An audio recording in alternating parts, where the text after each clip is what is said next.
Welcome, everyone, and happy Friday. Happy Good Friday, TGIF. Oh my God, it's been a long, long year already. Q1 of 2021 feels like Q5 of 2020 in a way.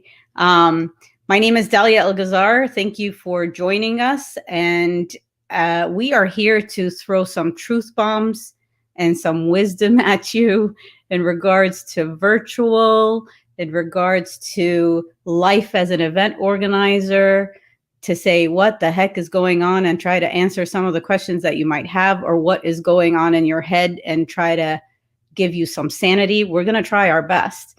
But I am super, super excited because this doesn't happen often, people. I mean, I know that you see me on screen quite a bit and people are like, why are you all over the place? It's because we're on a mission to help people out. But I have Carolyn Clark, aka known as Clark the Shark, and you got to take this seriously. You'll know why. She is not really liking that I have her on screen, and especially on live stream. So I don't know what the repercussions are, but I already have a broken ankle, so I don't think she can do a lot worse to me. So there you go. So Clark the Shark from Vegas, Dalia from a bed in Boston, Mass. And we are here to take on any questions that you might have, as well as, again, like I said, we're going to throw truth bombs this Friday. So it's going to be a great Friday, not a good Friday, a great Friday. Carolyn, how are you today? I'm great, Dalia. Thank you. You know, and you forgot to add in there that we are also testing the assumption that you should never hold a virtual event on a Friday afternoon before a holiday weekend. So, you know, if one person shows up, the assumption is true. Yes. Yeah. So that's another truth bomb, right? Is to take a look at like calendars and say, oh, we should not double book on a public holiday. But here's the truth bomb. With everything going virtual, is there anything called a holiday anymore or a weekend anymore? Because I see a lot of shows happening around weekends. So maybe that's something we can address going forward. Don't you think? Yeah, and I think definitely in like our medical, particularly our medical clients, everything is at night or on weekends, you know, because the docs are busy during the day. And so these organizations have found that the best way to reach these docs is at night and on weekends. So yeah, when we bring people onto our team, you know, the first thing you're telling them is like, so there really aren't any holidays, and sometimes you have to work at night and you have to work on weekends, because I mean, it's 24/7 these days, particularly from a global reach perspective as well. Yeah, definitely. It's really funny when I send my calendar to our clients. We're like, when can I book some time? And I send the calendar to them, and they're like, you start at 2:00 in the morning, you know? It's like, well, that's because you don't sleep. So I think that was way before everything and the virtual mayhem that happened last year. So for those, and shame on them that don't know you, tell us a little bit about what you were up to, especially in the last decade, because this is very telling of this conversation that we're having right now. Sure. Well, previously to joining Dalia at Dalia Plus, I was the Senior VP of Marketing at PCMA, which I think most people know what PCMA is, on it. And we had a trailblazing CEO at the time that, you know, believed in digital events, virtual, hybrid, and also believed that it should be in the marketing department, you know, on it. And I think that's more because our team was more tech savvy at the time, and platforms were much more complicated than they are today on it. And so when PCMA bought the Virtual Edge Institute, which became the Digital Experience Institute, that also came to the marketing department on it. So we've been producing virtual and hybrid events and education since, you know, she first got into that foyer in 2010. And the thing is, you know, she was coming from the the perspective of the recession from 2008, 2009, where attendance dove for live events. And, this was, her vision for this.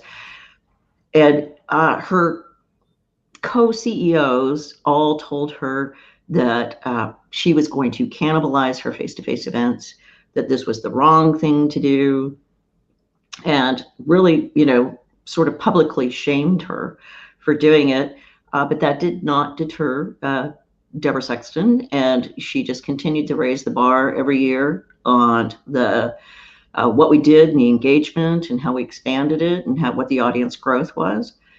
And then I just published an article on LinkedIn this week about this white paper that I wrote in 2017 that was called The Power of Digital Events. And, I had a great collaborator that worked for me, Jem King and Cush, and she worked on crunching all the data, that led to this white paper. And what we determined was, we planted a flag on every hybrid attendee that came from 2011 to 2016, and we followed them, and we followed what their purchase behaviors were and on it. And, we came back and we worked on this for a year behind our CEO's back, didn't tell her about it on it. And then we were like, come to her and we were like, could we have some time at the board meeting, and it was like, this is what we were going to present. And it was like, we brought $1 million of incremental revenue to PCMA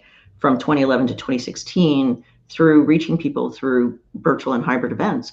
And it was that they, they either became a member, or they attended and renewed their membership, or became started attending face-to-face, or they brought products and services from PCMA. So it was actually really a proof of that long game that we, expressed to people of like, virtual events is not a one-off. You're going to have your C-suite, and you're going to have your, your superiors tell you, all right, how do I pay for this one thing? We're going to have a virtual, or we're going to have a hybrid event, and it's got to pay for itself on it. And you have to go like, it builds, it's a long game. There are more things, you get more revenue from other sources than just, did I pay to attend that event, or did the sponsorship pay for the event as well? And so along those lines, so a couple of things, and just FYI for everybody, we do have a wizard behind the scene, and that's Vivian Chan, who like the Dahlia Plus team cannot live without. So Vivian is going to share the link to the article that Carolyn wrote on LinkedIn, which has more than 7,000 views at the moment. And so you are able to download it and to take a read. But a couple of key points that Carolyn shared is the word cannibalization, because we talk to clients right now and they are still being told that they are cannibalizing their live events with their digital events, right? And so the other thing is the long game.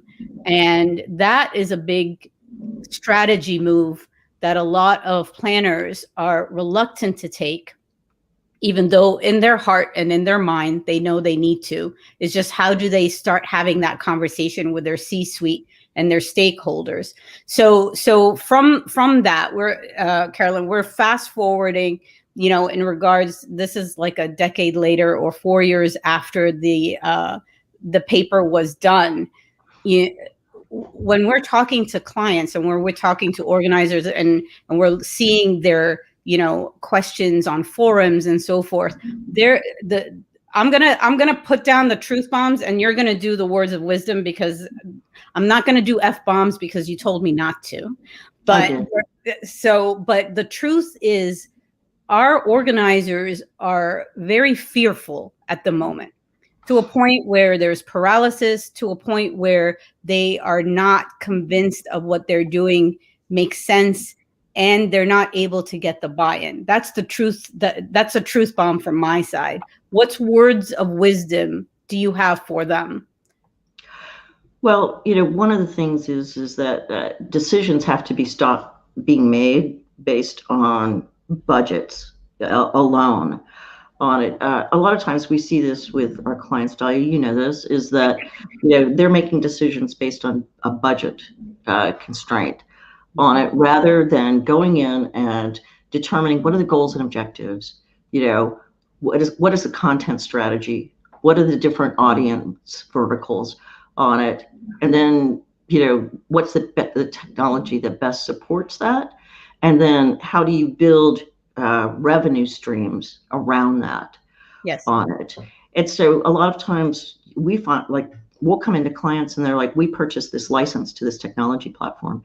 And then you have to build everything around what the limitations of that technology, has. And oftentimes the license that they've been sold is doesn't really, satisfy the goals and objectives they have for the events. So then you have to sort of punt and work around it on it. And the other thing too is, we find like we get called in because an organization has bought a license, and then they have to do everything in-house, and they don't have the skill set in-house, Right. to be able to do those things as far as design the event, adjust the content, because usually you're dealing with people that have always, developed live content, which we all know people have shorter attention spans. Yep. You have to have different content for different audiences as well. And, how do you facilitate networking? And so they don't have like that skill set in-house and have to end up third partying. Well, the CEO, when they made the decision on the technology platform based on price, didn't factor that into it, and just thought, because some of them are all telling them, you just, you can do everything in-house. True. Well, you leapfrogged on a couple of my truth bombs, but we're gonna get to that, especially on the tech side. No, you shouldn't be sorry. Are you kidding? Because these are all things that happen very quickly. Questions being asked very quickly, mentally, within an organizer's mind as well as within the team. But so let's start from the very beginning, as they say in The Sound of Music. So the first truth bomb is basically where you have an organizer, and I will give them credit that last year they upped their game very quickly because they had to on the digital side, right? Absolutely. And it's a different skill set. We've seen it being addressed, all of that. But the truth bomb is when you get handed from a client or a prospect, even just for budgeting purposes or from a strategy, or like, how much is this going to cost from a production side, when they're handing you over a strategy that they built or created for a live event that they had, or a run of show, and they say, this has to be done in a virtual manner or as a digital event, let alone hybrid, because we're not even going to get there because we can't. There's not enough time. We might be another session. But so when someone comes and hands you over a strategy that was meant for a live event and a run of show, what's the word of wisdom there for them? Well, that happened frequently last year. That people were like, here is my live program and this is what I want to produce on it. And, we, one of the things that when people really started coming to us for production and strategy on virtual events was that they didn't understand. We severely underestimated how much time we were going to have to spend educating our clients on it, because if this was new to them and they just thought that they could take their live event and it would become virtual on it, which again, we had one client that gave us a program and it was like back-to-back 90-minute plenaries, right, on it. And you're like, there's no way, people are going to turn off. You've got to give them breaks, because people had kids at home, they had, they were going to go make their lunch in their kitchen, and you have to understand that there's shorter attention spans. And I think most of the audience understands that now, right, is that you've got to give them, shorter sessions, and you have to give them the ability to, have the meet in the hallway type engagements where they can run into people and they can still have that engagement with people on it. And well, and the other thing is like their expo hall, right? And their sponsors, they all had booths in the past. And so they didn't do a lot of advanced marketing for those. They would just be like, make sure to go to the expo hall, right? And now you have to give attendees incentives to go to the expo hall, to visit the sponsor booths on it. And then you also have to educate those exhibitors and those sponsors to offer incentives for people to come visit them. You know, Yeah.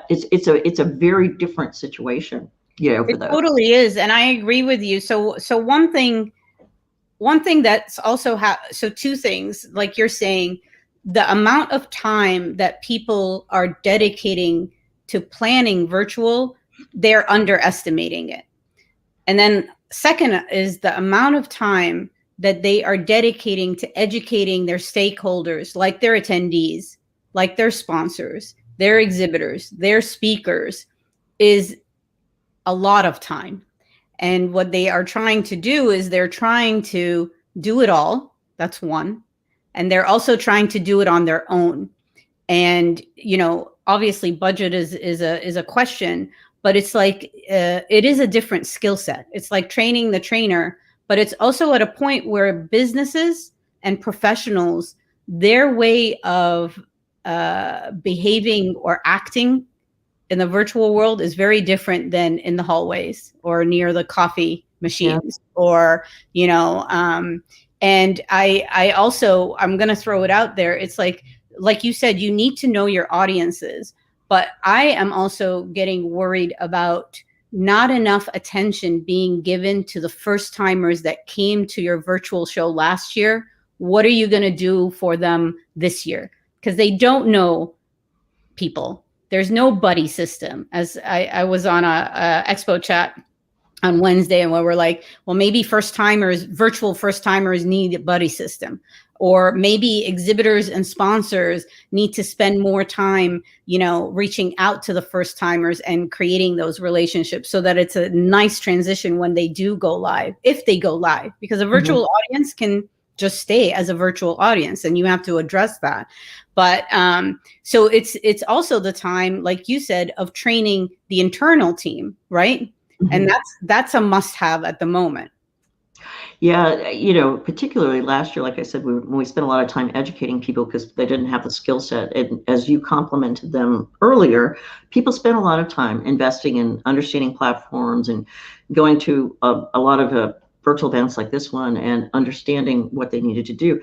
And so today we don't have as many questions, you know, from new clients as we do, you know, and our continuing clients are much smarter about what they do. But there's still that model from the live side, particularly in the association world, where people have committee chairs and they have volunteer committees, and they're going like, we want to do this.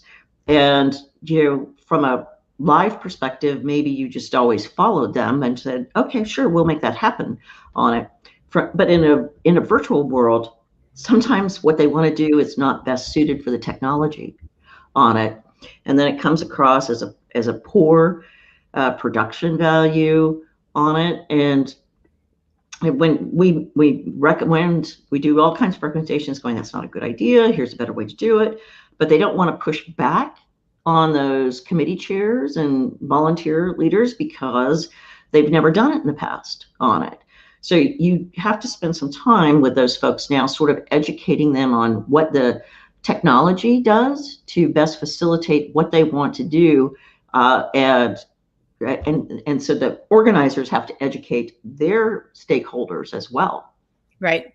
Cece, how many times have you done Zoom school for clients? A number of times on it. And that's a thing. This is not about just like finding the mute button. With all the updates, it's a thing, isn't it? Well, you know, one of our clients, we were having a debrief from an event like that does events on Zoom, was like, can you tell us what Zoom has coming up, what new features we can use? And I was like, well, let's see, this year they've already done 6 updates already. And a lot of times the update is fixing the bugs from the last update on it. But, it's not like Zoom publishes like here's what's going to happen and here's what we're working on in the future. And here's when these releases are going to be, because they're testing them on it. So a lot of times it's, we're like giddy children because, an update comes out. One came out this week and it'll be like, this new feature is added. And then immediately our team gets on and test it, to determine whether it's something that, we can tell our clients about, like, here's a new way to do this. Yeah.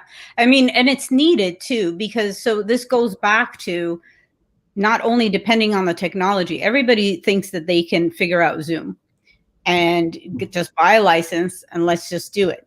But it's also of what it's upping the bar and making sure that the people that are on it know how to use it so that they can maximize. It sounds like a very basic 101 or trivial thing, but it is real. It can like make or break your event as well as the experience. So my next truth bomb is I see a lot of organizers and planners that are, and I don't know if this is a post-pandemic thing or what, where they are micromanaging like nobody's business, more so now than ever.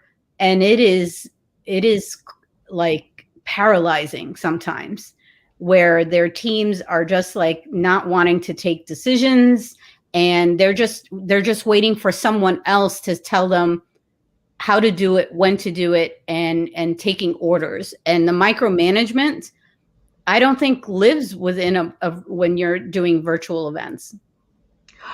Now, what we see frequently is that, and because maybe this works well for the live event side of our business on it, but what we see is very siloed approaches. So when you're doing a live event, right, there's usually like this one person's in charge of, food and beverage, and they do all the BEOs. And then one person's in charge of room sets, and working with your decorator, to lay those out on it. And the one person's working on the trade show.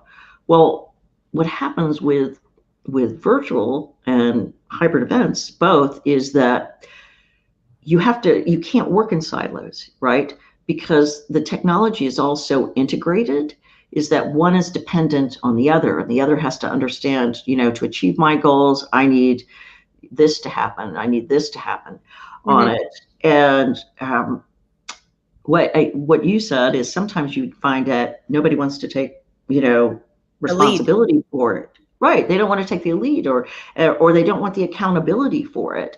And then it ends up messy, because then when you're putting the event together, then you have all these siloed things, and what one person wanted now deters from what the other person wanted, from the technology side of it. So I one of the things I talk about frequently is that people do not understand the length of time that it takes to plan a virtual event because of the technology side of it, because of like all the integration that requires from all the different team members on it, because they're used to doing it a certain way live. And they also, most of these people have been in the live business for a long time. And so they can do it in their sleep, how to do it. And this is a completely new skill set.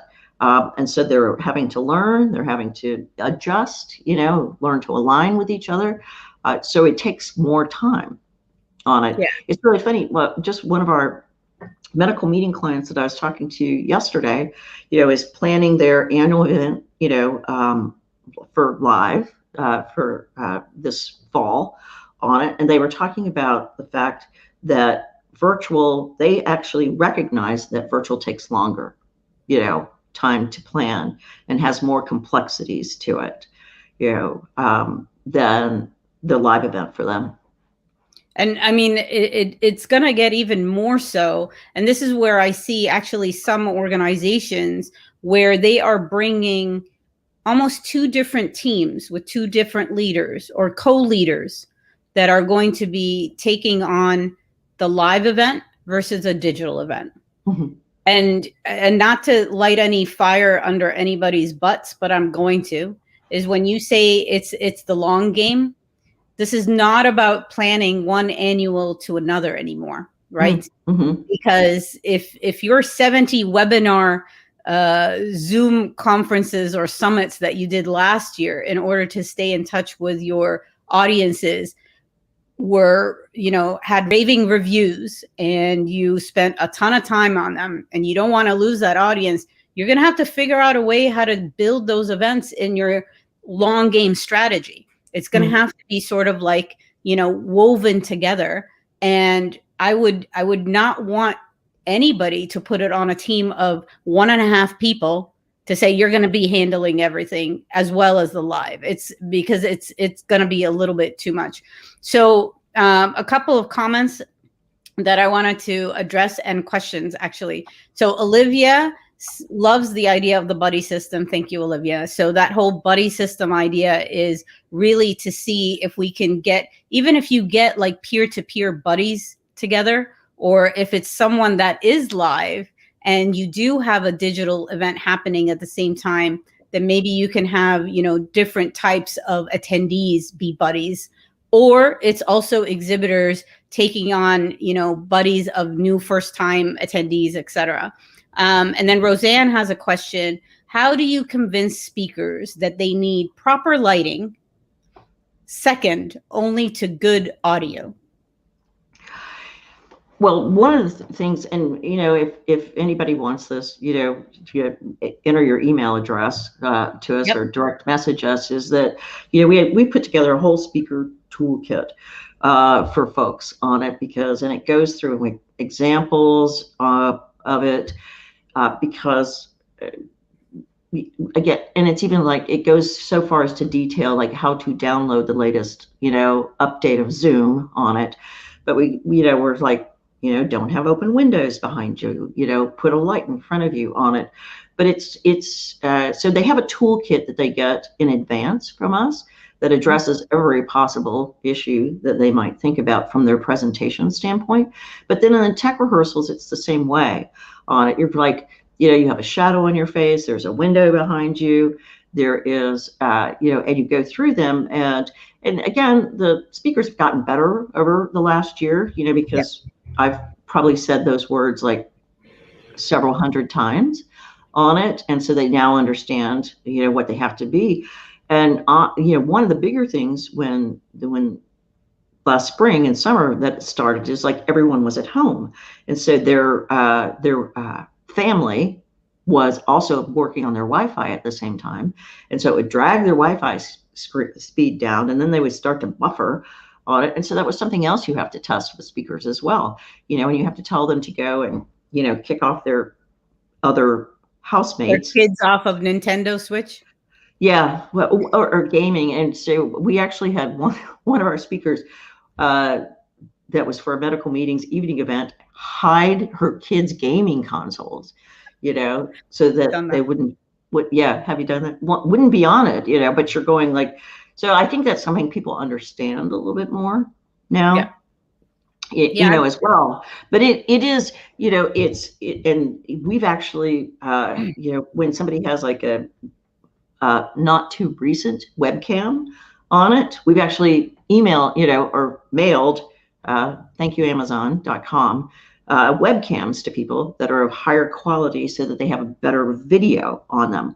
A lot of people are sending out even speaker kits now that have a microphone and have a webcam on it, and some of those things that can also be offered as branding opportunities, because if you put the organization's name on it, and then, that's a brilliant idea. Yeah, that they have that as well. I mean, Dahlia, you were on an event where they sent you a laptop, Yes, I was at Evolve 2.0 with SwapCard, and Rachel Stefan also, and they sent us speaker kits, everything from the ring light to the laptop to the camera to the microphone. I will tell you, if you want to keep it professional and you want to send your speakers something like that, make sure that FedEx gets it right, because it took me a ton of time trying to send it back. So I'm just saying, the whole experience was amazing, but you have to think of it from start to finish. I do love the idea, Carolyn, about like branding or using it as a sponsorship opportunity where you have your speakers get, branded mics and branded webcams, for example. But Roseanne, just to answer your question, it is truly an educational curve because not all speakers know what the best audio or the best video camera would be. I'm going to take it a step further, and I'm going to say that, and we're actually doing this with a client right now, where we are helping them design better content and templates. And the reason for that is because in the last year, everybody that and it used to be everybody thinks they're a marketer, right? Now everybody thinks that they can critique content because they've seen so many speakers, they've seen so many TV shows and productions. So this is where you need to go back to the speakers, and they need to be part of the production, and they have to up their game. But you have to help them up their game, and they have to have skin in the game. So I've seen speaker contracts change. I've seen speaker contracts actually include that the templates are going to be different. The delivery is going to be different, more interactive. It's not going to be like a talking head anymore. I know that Carolyn is giving our speaker kit or the guide. I'm surprised you're doing that without asking them to do something. I would ask them to like send in a selfie or something before they can just get the kit. I mean, you need to have them do something. They can't just do it, like get it with an email address. You're too nice, Carolyn. That's what I'm saying. But anyway, we're here about helping everyone raise the bar. Okay, I'm just joking. All right, so what else can we discuss? So another truth bomb, where a planner or an organizer says, guess what? We're doing everything in-house, and our team is going to take it on.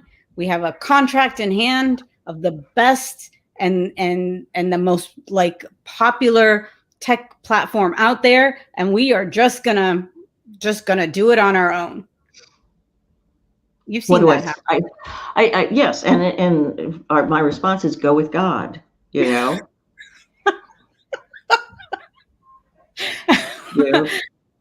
But as you're aware, we've had people come back to us and go, we were wrong. We need some help on it. Yeah. And, you lose a couple months of time, for the pre-production schedule side of it on it. And it becomes very much a crunch, right? But it is, I mean, some people do have the skill sets on site, but many of them don't on it. And I mean, we produce something, and Zoom, you'd think everyone knows how to work on Zoom now, right? But our team produces something on Zoom for someone every week, right? Because of the production value, that we can bring to it. And so that there's a quality to it and sometimes we always have 2 producers on, sometimes we have 3, sometimes we have 5, depending upon what they're trying to do, so that it isn't just haphazard, right?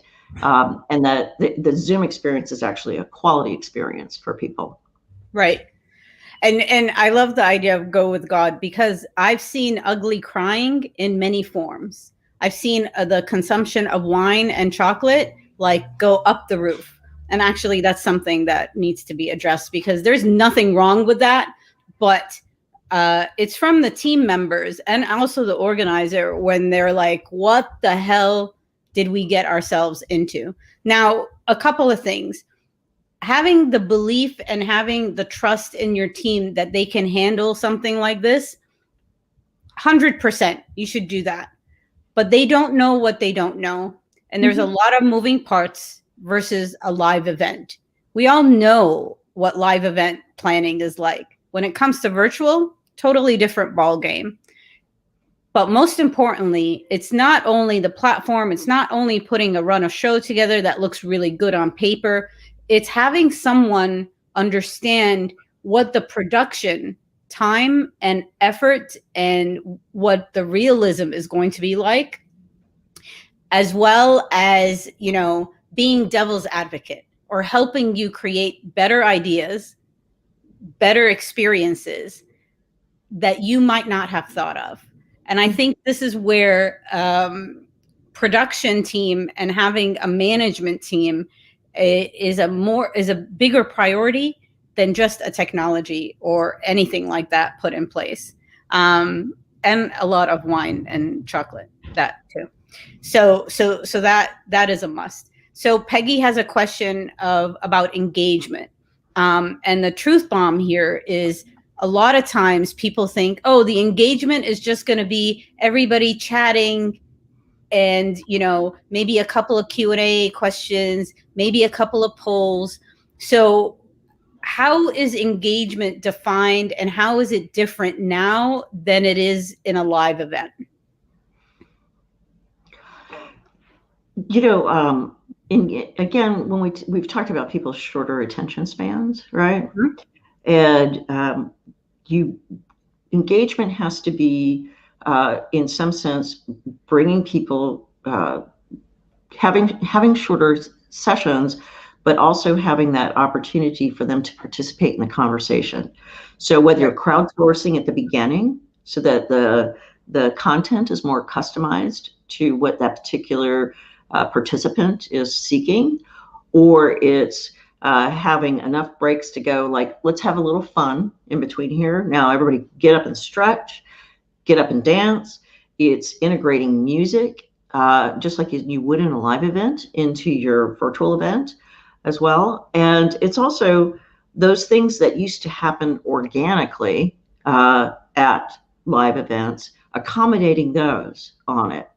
So think about at every live event, you'd have some kind of meetup. Somebody would arrange something. There would be something over here.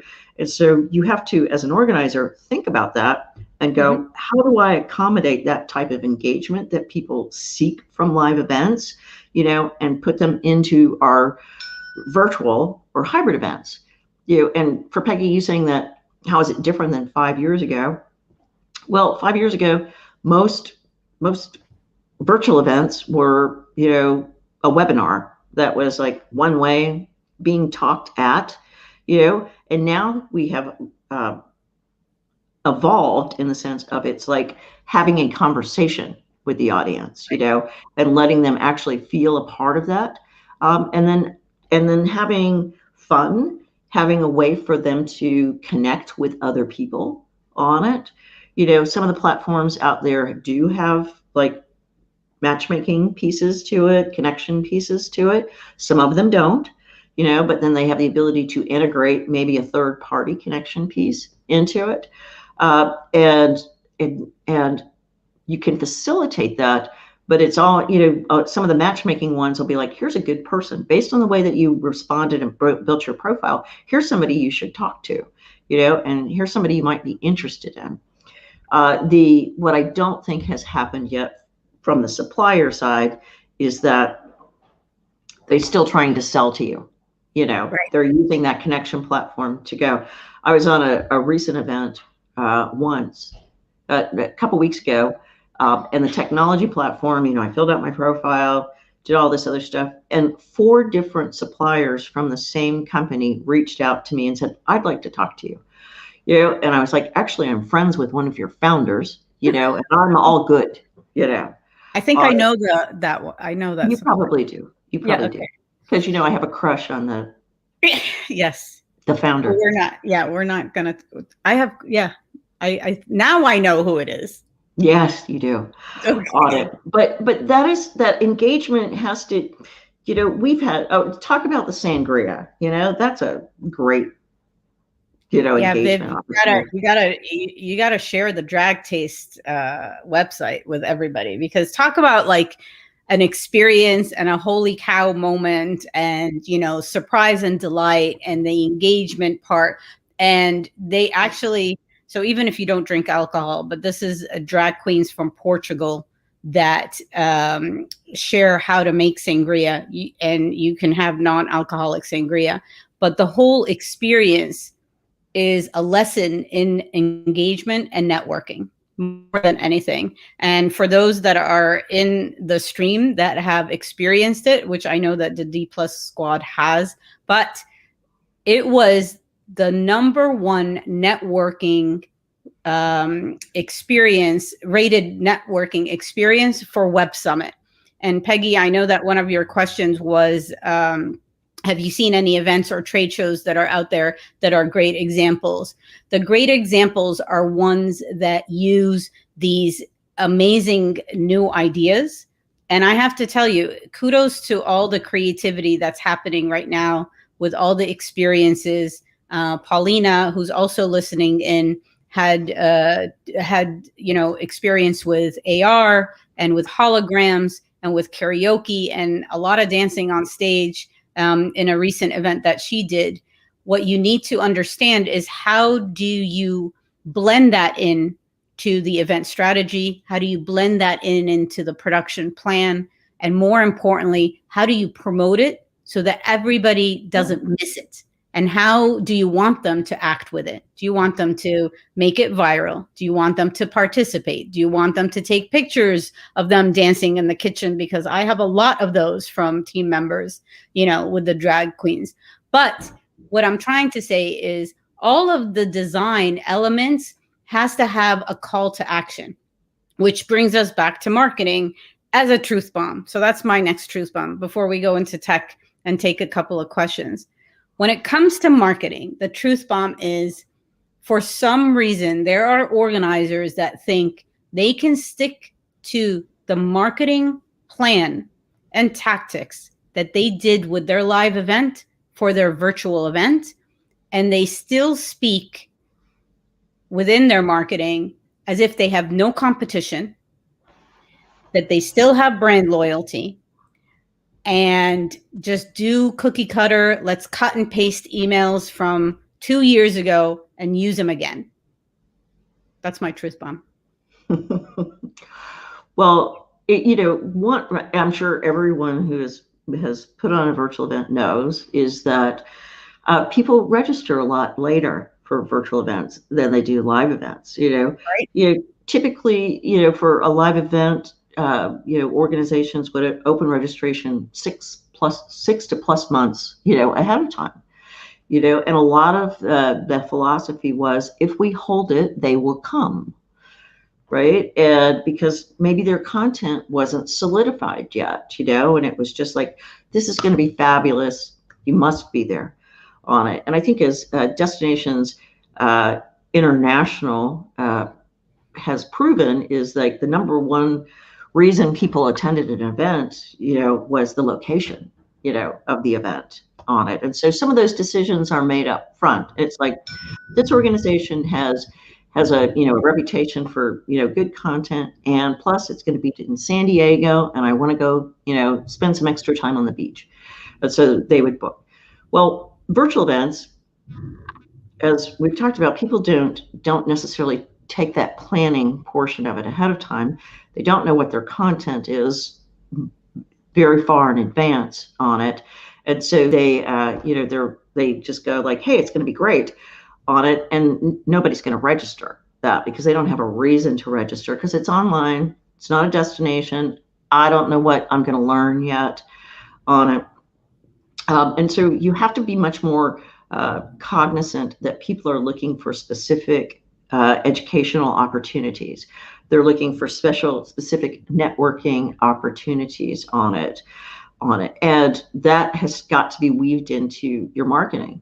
As I talked about earlier too, with your exhibitors and your sponsors, you've got to put them in your marketing now, right, on it, because those people are like, how am I going to get a return on my investment with you on it? How, if people are not going to be walking down the hallway beside me, how do I make sure that they're going to make the time to come and talk to me?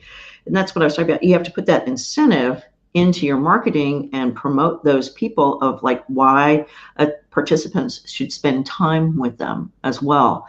And I think I've preached this to so many of our clients, and then they get busy and they don't make the time to do it. And then they come back and go like, well, our exhibitors weren't happy with the traffic. Right. but we've got, but there are some people that do it right on it, and they get the exhibitors involved in like pre-promotional marketing for them on it. There's a number of tools out there that will help them do that on it. They send social toolkits out to people and try to get that excitement around it, that that the exhibitor can actually go out and expand their audience to the traditional event audience to their audiences, and have greater reach with that on it. But the messaging is, again, it's all digital, so it has to be quick. You can't have this long, like, here's everybody that's attending the show on it. And it's got to be like, here are one-of-a-kind benefits for me, right. And sometimes that requires vertical messaging in your marketing, right? A supplier is going to have different reasons to attend than an attendee is. And in the past focus, maybe it was all about, hey, attendee, this is what's great, and the supplier's going to come because they want to meet potential buyers, at this event. Well, now you have to give suppliers reasons, to attend, because absolutely. I mean, to a point where, and like you said, the lead time, especially for registration, is changing. And the plan has to change accordingly as well, where I've seen that the marketing, the incentives have become bigger when it's closer to event. And sometimes it's not even rate related. And if anybody is still doing free reg for their events, you need to talk to us, because that's a no-no. We're not doing that anymore. So you need to charge. So that's people are also registering while the program is going on, right? Which is actually not something maybe that is happens in a live event, because they can't, travel to a live event there. So you also have to have somebody dedicated to registration the entire, mm-hmm. if it's a multi-day event, because you're having people register, on it. I remember for PCMA, for our hybrid event, we would get 300 plus people registering on the first day on it. And you've got to deal with processing those registrations and getting everybody, directed to the event at that point. But, our clients, the same thing. It was like, we had an event in September where somebody registered 20 minutes before the end of the last day on it. And you're like, okay, come see the closing remarks. But I mean, this is a reality of what happens now. Absolutely. And, so the incentives, be creative with the incentives. The incentives can be content related, meaning that you give content and you upsell with that, or you give them VIP hours with certain speakers, for example. The creativity when it comes to registration is a definitely different revenue stream and a business model that a lot of organizers have yet to crack, basically. And it's tied into the existing organization's business models. It's tied into marketing. It's tied into your event design, as well as your website design. And mm-hmm. this is a segue to technology. So like right now, and you said it in the very beginning, right now, organizers, this is my truth bomb, are creating or designing an experience within a black box. There used to be a British sitcom called IT Crowd, and she used to describe the internet being in a black box, and that they broke the black box, and that's why the internet was down.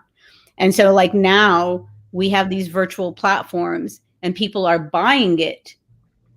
They don't know what they're buying. There's a lot of smoke and mirrors. There's a lot of platforms that are great. There's a lot of platforms that are not great. And yet they design within that box, if you will. Mm-hmm. And they can't think beyond that box. So I think that's a deterrent for them. It's a huge limitation, especially if the black box breaks, because there's been epic fails, mm-hmm. Like a lot. And I don't know why there's no awards for the epic fails, but that's a different conversation. I think there should be. You know, no one wants to talk about those in public. I know, but it's lessons learned though. You don't have to talk about the platform, and you don't necessarily have to say, oh, it's this event. Maybe attendees can talk more about this, in regards to their experience. That makes sense versus the organizer. I know organizers don't want egg on their face. Mm-hmm. And this is where taking a look at the technology, in my opinion, should not be done alone anymore or within an internal team. So let's talk about one of our epic fails, right? And that is we did a governance meeting in a live streaming platform, right? Mm-hmm.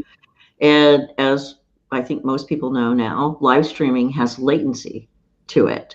And so usually it's, normally it's like 12, 15, 20 seconds of latency. So where it goes from where the content's being created, packs up, goes across the internet, unpacks into the live streaming platform, right? Well, when you're doing a governance meeting, you've got all kinds of people on all kinds of different devices. Some people are on really old laptops. Some people are in their car on the phone. Some people are in tablets. And some people have a really bad Wi-Fi. And all of that exponentially increases the live stream. Right. So in a governance scenario, when you're having live voting, right? And in the live stream, you put it up and you go like, here's the item to vote on, and the board has to vote yes or no on it.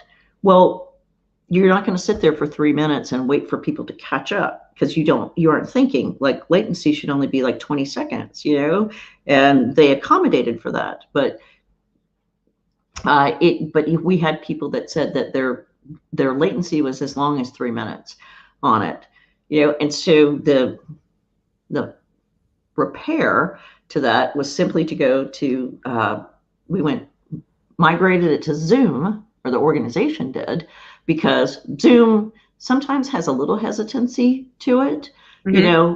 But not like live streaming does.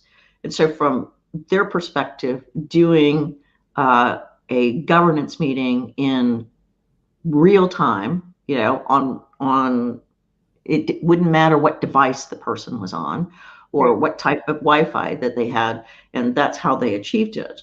So I mean, that's a lesson learned out of it. Well, it's lesson learned, but it's also worst case scenario planning. So like a plan A is you have the live streaming platform as planned. Then you have to have a backup plan just in case that doesn't work, kind of thing.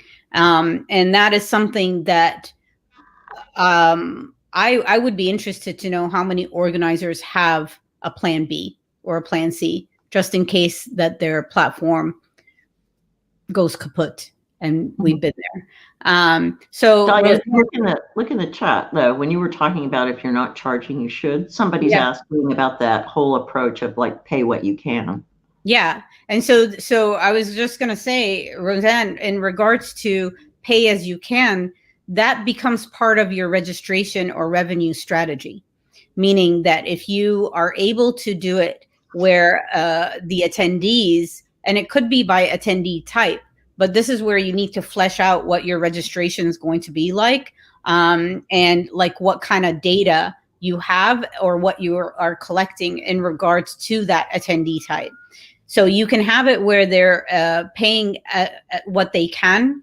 It can be by attendee type, for example. It can also be that they pay what they can, and then there might be also another complimentary payment, or like a scholarship, for example, in regards from a sponsor or exhibitor perspective. So like if you think of your sponsors, don't think of them as just booths anymore. That's not the case. Think of them as they are paying forward, they are empowering, your brand, they're bringing in new attendees. They have to have skin in the game.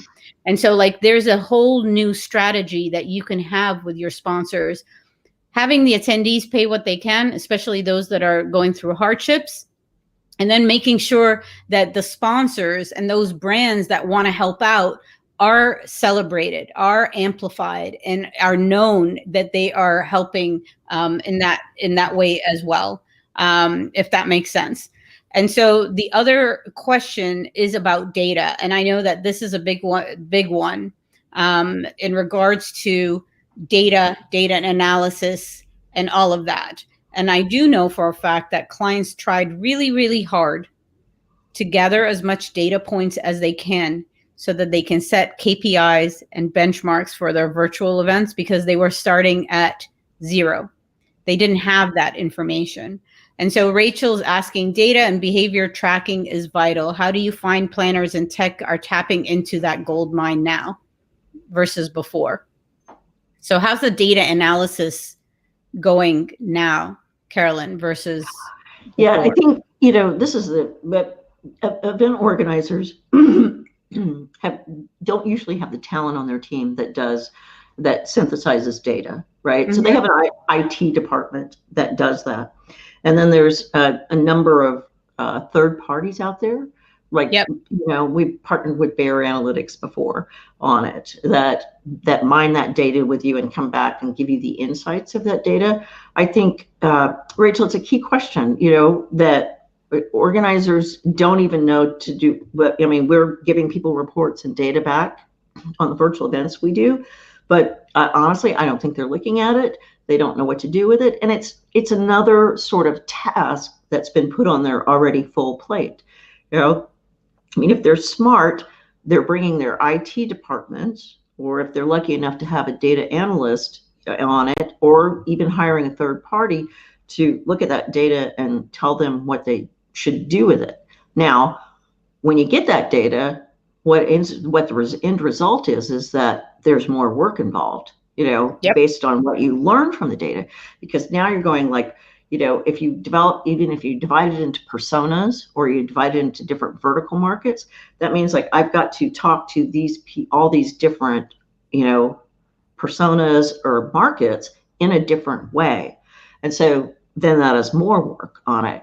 A couple of years ago, everybody's like, oh, data. And then there was such a flood of data and nobody knew what to do with it on it. So, even if you have it in-house, that's great. If not, we really recommend that you bring one of these third parties. I mean, and there's quite a number of them in the event sector that know how to synthesize your data, collect your data, synthesize it, and then come back to you with insights and action items. Yeah. I think that's spot on. I do think that this is a weak point for many organizations, as well as it's something that needs to be looked at from a different lens, quite like very, very different lens. So last truth bomb is, now that live events are coming back, we're going to ditch our digital events and not do virtual anymore. Mm-hmm. Yeah. Smart move? Is that a smart move? Yeah, no, that's not a smart move.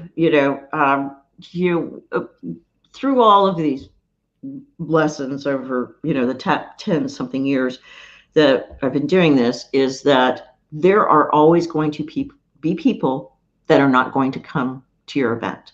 True. In the past, it was like they either didn't know about you, or they were unable to travel, or they couldn't afford it financially. And now the other factor that has gotten into that mix is that people have become comfortable with virtual. I've heard people say, like, I'm never traveling to an event ever again, out loud. And what has happened over the last year is organizers have been able to grow their audiences because they've extended their reach. Because, there's people in Portugal now that never heard of them before, and is now a passionate fan, of that organizers' events on it. And so you have to understand that, virtual is here to stay on it, even though I was preaching that in 2017 and people are like, oh, okay. But it is here to stay. And that people have gotten, like, this last year to understand what the value of virtual, now hybrid events are going to be. And, I put this in my LinkedIn article, a cautionary tale is, just because everybody's like, oh, there's so much pent up demand on it. And if you have a banner first live in-person event, right, that doesn't mean that you should be abandoning your virtual and hybrid strategy, because there's still all those people that are out there on it. And it's not just you. They've got competitors. You have competitors. You have competitors now that you never even heard of a year ago out there vying for your same audience. And so it's the content that's there. And if you aren't going to offer a virtual opportunity for those people, then these new competitors you have are going to offer it. And then you're going to lose that person on it because of various different reasons why they can't participate face to face. Perfect. So Carolyn, you did the last truth bomb. Boom, right there. And it's a wrap. So this has been fantastic. I saw in the comments that someone said part 2, let's talk about hybrid. So you and I have to chat about doing a part 2. I saw you roll your eyes, but this is good for everybody. But thank you everyone for your questions. If we haven't gotten to your questions, we're going to get to them, promise. And thank you for hanging out with us on this actually great Friday. Carolyn, thank you so much. My pleasure. And this has been fantastic. And we hope to see you again with more truth bombs coming your way, but not today. We're good today. All right. Thank you. All right. Happy Easter, everyone. Ciao.